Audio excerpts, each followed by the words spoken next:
नमस्कार. हे आमचे डिसोजा सर जे 4 जिल्ह्यांचे सुरक्षा अधिकारी आहेत. आणि जे आपले दिग्विजय सर आहेत हे आमच्या ऑफिसला मेकॅनिक म्हणून आहेत. आणि हे प्युअर ओपन कॅटेगरी म्हणजे हे ओपन कॅटेगरी म्हणजे हे पाटील आहेत, यांचं आडनाव पाटील आहे आणि हे ओपन कॅटेगरी आहेत. आणि मी डिसोजा मी पण ओपन कॅटेगरी.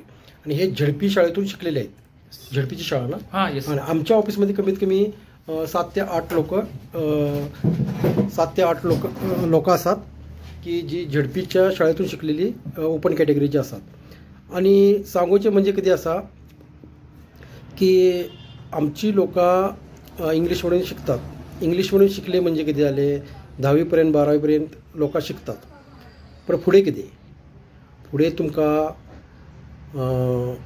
12 लाख 15 लाख घालूचे पडतील. आमचे जे एक कॉल येतात आमचे जे मिशनरीचे कॉलेजेस असतात तुमका इंजिनियर डॉक्टर बनूचे असले तर ते तुमका ॲडमिशन मिळू शकत ना त्याचं. किंवा इंग्लिश म्हणून शिकले म्हणजे तुम्ही प्रायव्हेट जॉब आणि मराठी मीडियम शिकले तर तुम्ही जी खालच्या लेवलची एक्झाम्स असतात तुमची जी क्लास 4 क्लास 3 ही एक्झाम तुम्ही क्रॅक करू शकता. महाराष्ट्रामध्ये ही एक्झाम तुम्ही क्रॅक करू शकतात. आणि इंग्लिश मिडियमची पोरा ही क्रॅक करू शकत नाहीत. कित्याक क्रॅक करू शकत ना पेपर यांचे मराठीमधून असतात. एक्झाम्पल ते मराठीतले तुम्ही मॅथचे जर केला वर्तुळ म्हणजे सर्कल हे तुमका शब्द काय माहीत नसतात आणि सगळे मराठीमधून असतात. पेपर्स पुरं मराठीमधून असतात. म्हणून इंग्लिश मिडियमची मुलगी जी क्लास 4 आणि क्लास 3ची जॉब्स आहेत ते पास जाऊ शकतच ना. हां तुम्ही PSI वगैरे ही जी क्लास 2 ऑफिसर्स असतात MPC UPC एक्झाम ती तुम्ही पास जाऊ शकतात. पण तुम्ही स्पर्धक नसतात. तुमची एक्झाम ज्यांना तुम्ही इंग्लिश मिडियम शाळेत शिकलेले असतात त्यांना तुम्ही जे स्कॉलरशिपची एक्झाम देत नात. स्कॉलरशिपची एक्झाम तुम्ही देत नात आणि तुम्ही स्पर्धक बनू शकत नात. तुमची टीचर पण स्पर्धक नसतात इंग्लिश मिडियम शाळेमध्ये. आणि झडपीच्या स्कूलात जी सर येलेले असतात त्यांची एम्प्लॉयमेंट झालेली असतात ती कॉम्पिटिटिव्ह एक्झाम देऊन येलेली असतात. त्यांना माहीत असता कसे भुरग्यांचे शिकोवचे आणि हे कसे त्यांना म्हणजे हीच भुरगी ना गव्हर्नमेंटची जितले पण असा महाराष्ट्रामध्ये जितले पण असा ती गव्हर्नमेंटची 80% मुलं 80% or 90% यू कॅन से 90% ती झडपी शाळेतच शिकलेली असतात. जे कलेक्टर असतात PSI असतात तहसीलदार असतात ते सगळे 90% मराठी मीडियममधले शिकलेले असतात. आणि आमची लोक इंग्लिश मिडियम शिकतात 12वी करतात दुबई कुवेत वसतात त्याचं 2 वर्षात टर्नओव्हर झालो परत घरात येतात. इंग्लिश लोक येतात वेटर जाता हे तिकडे जाता झाले एवढेच आमचे.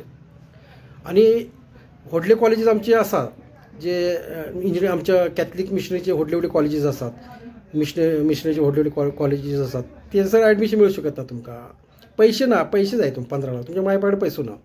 ह्यासाठी तुम्ही किती करा तुमचे मिस पास हे काय वचू नका. हाऊस तुमका सांगता एकदा तुमचे काय ना बॅप्टिझम झालो का काही वचू नका. तुम्ही मराठी मीडियम शाळेत वचायचे स्कॉलरशिपची एक्झाम द्यायची हे सगळे का ना शिकाय बिकायचे व्यवस्थित मिसापसा त्यांना तरी वचायचे. आपले गुड फ्रायडे ईस्टर आणि हे कधी क्रिसमस वचायचे ना.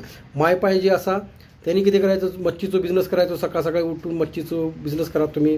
परत भाजीचं बिझनेस करा आणि तुम्ही भुरग्यांचे पैसे तुम्ही भुरग्यांसाठी पैसे गोळा करा तुम्ही आणि होटले करा. किंवा त्यांना तरी तुमच्या भुरग्यांकी जे पुढचे एज्युकेशनसाठी जे असतात DED BEDसाठी किती पैसे लागले किंवा MPC UPC एक्झाम द्यायची असली कुठली तरी द्यायची असली तर तुमका ते पैसे लागतले.